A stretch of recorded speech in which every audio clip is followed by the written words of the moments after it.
Welcome to Live.Laugh.Launch, the go-to-market podcast for everyone who brings products to life. I'm Katie Moss, and whether you're leading strategy, building campaigns, designing experiences, or figuring out how all the pieces fit together, this show is for you. We explore every angle of go-to-market success, from the big picture thinking to the nitty-gritty execution. Each episode dives into what really works, what doesn't, and how cross-functional teams collaborate to turn ideas into market wins. If you're in marketing, building a startup, or just fascinated by how great products find their audience, you're in the right place. Let's launch into it. Hi everyone, and welcome to this week's episode of Live.Laugh.Launch. Today I have with me Andy Heriaud, and he's a Los Angeles-based content and lifecycle marketer and writer. With a career spanning everything from nonprofits and pet care to Hollywood and tech, his work has been featured on Adult Swim, Fast Company, the Los Angeles Times, the Times of London, and his parents' refrigerator. He also would like you to know that because of his 2022 tweet thread, the producers of the Great British Bake Off had to promise to never do nationally themed episodes ever again. You're welcome. So, thank you for the witty intro for me to read, Andy, and welcome to the show. Thank you for having me. Pleasure to be here. Awesome. So you have done a lot of work in Hollywood, obviously. As I mentioned, you worked on shows such as Community and Rick and Morty, and you sold some original scripts, which is very cool. And then you pivoted over into tech marketing. I guess my question is, how did that happen? That's a great question. Very organically, very gradually. When I moved out to LA, was lucky enough to get work as an assistant to Dan Harmon, who created Rick and Morty and Community. And this is at a point where Dan was really trying to also sort of get his own personal brand in order, because he had been famously very fired from Community, literally like the day I moved out to LA. And so, he sort of pivoted into his podcast, and he had a bunch of shows in production, but nothing was out yet. And so I ended up finding myself doing a lot of this work on his website, on his company's website, on the studio that produced Rick and Morty, Starburns Industries website. I found myself I was doing his bio, the other creator's bio, all the executives. And then when Rick and Morty was coming out at the time, Adult Swim did not put a lot of marketing budget towards the show.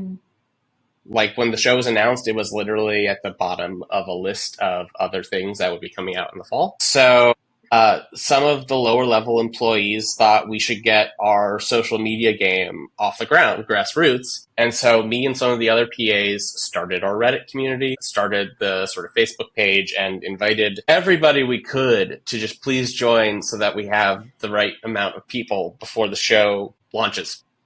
Yeah. And that was the start of things. And then, I found myself working in an ad agency about a year later because I left my job as an assistant, had a lot of difficult time finding another assistant job in Hollywood.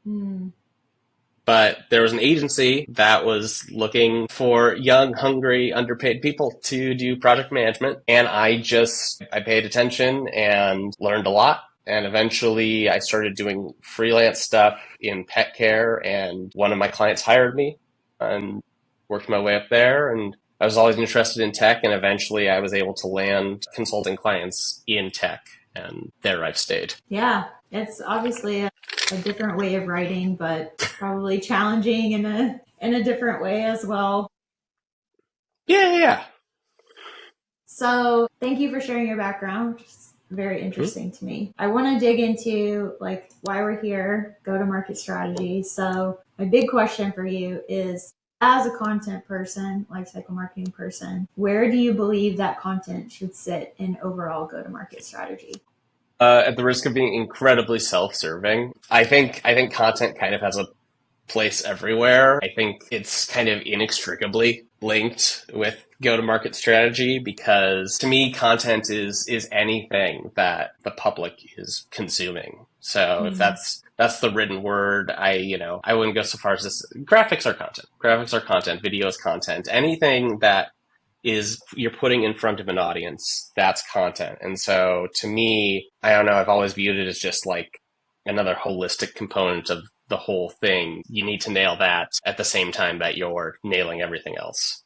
And like everything else in GTM strategy, you have to be ready to pivot, adjust, and incrementally improve as you go and as you get feedback. Yeah, I think one of the interesting things about content, having done it myself, and where it sits like on the marketing team in tech is that it can vary by the company you're at, what content actually means, to your point. Like, does it include video? Does it include web content or product related content, which sometimes goes to product marketing or other folks? And so I think it's always interesting to see how companies have like divided those things up for go to market, and seemingly like arbitrarily, like doesn't always make sense to me how they've kind of divided these things, right? Like, are you a content person or are you not? I've written product documentation before. Yeah, absolutely. And I did too. And that's actually how I got into more product marketing, but that's because that's where I usually land, right? So 100%. Yeah. Awesome. So I mentioned you're not only a content person, not only a writer, you are also an automation person. We work together a lot on our beloved HubSpot instance for the company we work on together. How have you used automation to scale go-to-market motions? And do you have any examples, like what's been a big unlock for sales and marketing teams in using automation? Oh my goodness. To me, automation, I'm the type of nerd that there's a whole class of games where you're building fake factories and you're trying to get them as efficient as possible. And I really love those. What does that say about me? To me, my last full-time in-house role, I was initially hired to do automation, specifically just marketing automation. And very quickly, the CMO recognized that I was also a very good writer. And before I knew it, I wasn't just programming the email sequences, I was writing them. Right. Which I had done prior to that, but I had never sort of married the two. I was always doing one or the other. And once I was doing both, for me, that felt like a cheat because it was just cutting out this step and it felt organic because I could think about not only what is in this email, but really thinking about when are they getting it? What have they gotten before? What have they gotten after? What circumstances led to them getting it? And that really, to me, strengthened the content of the email. And then also, if I felt like the email was a bigger ask or needed more to sit on, maybe we have a little bit more time between this one and the next one. In terms of like a sort of galaxy brain moment that I had was at this company, Weavy, where I was initially hired to do automation and then moved into content and automation. I was able to work with the product team to actually connect their own product API with HubSpot's API. And suddenly we were able to just use really granular product signals to influence our lifecycle flows and do things like upsells and cross sells and churn reduction, all the things that you would sort of expect in e-commerce, but doing it in a B2B SaaS space. And also it became this cool thing where you could literally work with the product team directly and say, hey, I'm having this problem in the funnel. If you can just give me these signals as these properties in HubSpot, I think I can clear up that jam. For example, we had issues where a lot of people would sign up, but getting the product integrated into their app, that's a bigger ask. And we were able to break it down to the steps and essentially see which steps were blockers and then create email content to unblock. And then we had the signals to say, okay, this person is blocked, send them the thing. And it smoothed out the whole funnel. Yeah, that's awesome. And also just a very complementary skill set to have. So how are you thinking about using automation and AI to amplify go-to-market impact without losing the authentic voice that makes content actually convert? So basically the AI question, how do you remain authentic in today's world of automation and AI? Well, so I think the conversation about AI is interesting. My perspective has always been the same, which is AI is a tool, but it can't replace a working, breathing, creative human being. So it's like spell check. Maybe there was a point where a certain segment of writers had a word processor that could check their spelling and a certain didn't, and they had an advantage. But then everybody had spell check, and the plane was flattened again. I think AI is the same way. A lot of people, in 2022 were saying, if you learn AI, you're going to get the leg up on everybody. And it's like, yeah, you'll get a 18-month head start. I think AI is a really good improv partner. It's great at saying yes and, which is also dangerous because it can't tell you when you're barking up the wrong tree. Yeah. So for me, it's more about being used for ideation, maybe helping to organize your thoughts if you've got too much going on, helping you find the through line. But the primary way that it's helped me on the automation side is it's pretty good at writing Python. And so there's some good data operations scripts that I've had Mr. ChatGPT help me work on. If there's a problem with a functionality that HubSpot just cannot do for whatever reason, but the data's there. I have Zap set up that pull the right information from HubSpot, run it through a Python script, and then push it back into HubSpot in the configuration I like. That is, to me, where I feel like it's really sped things up, because there are fewer instances where I say, well, it can't be done with the tools we have, because it's another tool that on my own I wouldn't be able to do. I'm not a coder. Yeah. I was cracking up internally when you were saying Mr. ChatGPT. Does your ChatGPT have a name? No, I don't actually personify it at all, because I'm like, language is not intelligence. Yeah. It's a philosophy, and I've got strong feelings. I know somebody who refers to ChatGPT as Chat Geppetto or Mr. Geppetto. Mine named itself Fitz because I was working on a Great Gatsby piece and asking it questions. So I thought that was interesting. That's incredible. I love that. I get flippant. I'll be like, listen, robot, take a step back. It does often distress me. Today, there were some hallucinations on a research report I was working on with some math, and that was very frustrating. I mean, I can't do math very well, so I expect technology to be able to do the math. That's the incredible thing about LLMs is we've spent going on maybe trillions of dollars to develop the first computer that can't do math. Mm-hmm. And understand dates. Yeah, for sure.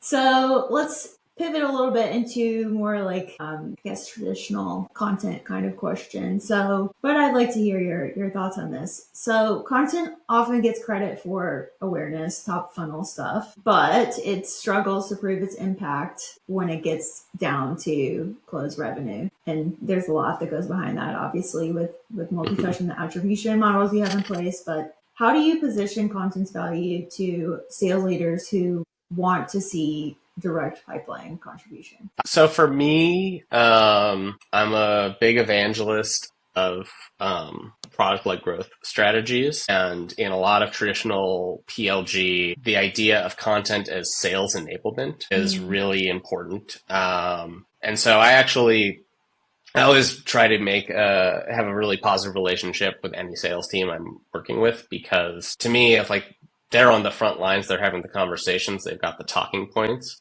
They also are learning the pain points, and they are learning the topics that we could be speaking to better. And so for me, I think of content as a whole funnel sort of system. And I really, I love to reach out to a sales rep and say, what's a conversation you had where you felt like you lost a lead? And what do you think, is there something I could have written for you that could have prevented that loss? You could have sent them that, and it would have helped sort of reframe the conversation. And I've had a lot of success with that in previous roles, and a lot of success in current roles. You've been there, you've seen it, The strategy is somewhat informed by the conversations people have at events, the conversations people have with potential leads, the conversations people have with clients. I try to position content it's not just part of raising awareness, it's also part of the sort of product feedback and improvement loop. And I think it has a great place in the middle of that. Yeah, I think that's a great point, because I often come across marketing teams that do not understand the product that the company is selling or interface enough with the sales team. And I think you're great at both of those. I think all great content people are, because otherwise you write in a vacuum. Exactly. How do you understand your audience? Even if you're doing, other research, you're still not asking people on the ground, and so you're not getting that full picture. So it becomes contextless. It's like unmoored. Yeah. However, with someone who's great at integrating with these other teams cross-functionally, you also don't want to become an order taker. So you don't want to become like so helpful that all you do is create stuff for other people that you don't then see necessarily the great results from. So how do you not become an order taker? I'll let you know when I find out. It is very hard. Yeah. I'll let you know. No, I really actually rely on people I work with to help keep me honest about balance. I think one of the great things that in general in life we can outsource is perspective. And so I really do try to empower, especially people who manage me, to like look at my workload and say, hey, does this make sense? Hey, let's reshuffle the priorities, because especially I have ADHD, so everything either is number one priority or doesn't exist. And it's pretty hard to get through a bunch of things when you literally have a list, and it's not a list, it's just a flat pile of tasks, all of which have the same weight in your brain. That's funny because my ADHD just says that everything is super important and I can't. Yeah. Yeah, well, and that's the thing. It's either the most important or it's for me. Like if it gets knocked down a peg, it falls off a cliff and dies. Yeah. And so I have in the past asked managers to at the beginning of the week to say, "Hey, here's everything that's on my plate. Can you just like relist this to me in order of like priority?" But yeah, that's my way of saying I don't know, but I try to get better at it every day. Yeah, I mean, I think it's one of the hardest lessons that I had to learn as both a content marketer and a product marketer, is just to say, like, when and where is this going to be used? By how many people is this going to be used? When will this be seen? Especially as you start to get into larger companies, multiple products across the globe, things like that. Like, the amount of requests you receive will be insane. So yeah, it is really a skill to say no, or to say yes but later, or to say yes if in those cases. Yeah, and it's not to say I haven't, but it's something I have to constantly remind myself. If the guy from the community team says he needs a paragraph for a hackathon, do you need the paragraph for the hackathon, or do you could just do bullet points, or at least send me your roughest draft, and I will turn that into something legible, and we'll call it. Yeah, for sure. Awesome. So we talked about working with different teams and their input and things like that. What happens when there's content that's across a lot of different teams, product, sales, marketing, etc., and everyone has different ideas and priorities about what good content looks like? How do you get alignment and kind of lead the conversation or the approach from that perspective? I think so. This is something that I learned from Shane Kelly, who's the CEO of two companies I've worked for. Both times started really small. Maybe there's a dozen of us, and by the end, there's hundreds, if not thousands. And so obviously that's a lot of cooks in the kitchen at a certain point. And what Shane was so good at was really making sure that everybody was on board, that like, no, we do all have one singular mission. Everything spins out from that.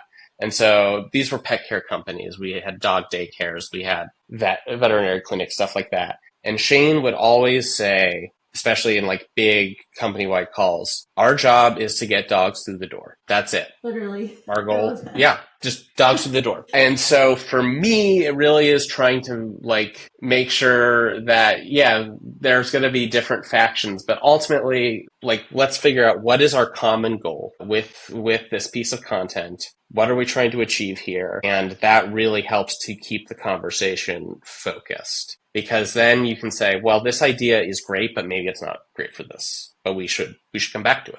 Yeah. So it sounds like you're going back to like, what is the overarching company messaging, positioning, relying hard on what that looks like. And then also like, what are the KPIs for the business objectives from above? Sometimes you don't have that, which makes things very difficult.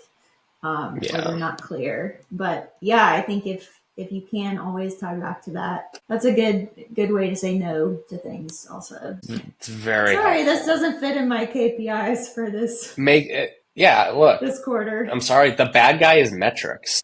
Yeah.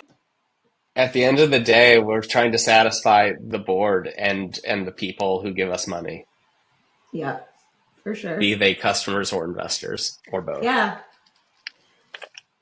So looking back at your screenwriting days and now more recently being in tech, say recent, I know you've been doing it for years, but what advice would you give your younger self about choosing which creative path to pursue? I don't know. That's tough because I think every step in my career has been very important for where I am later on, where I'm now.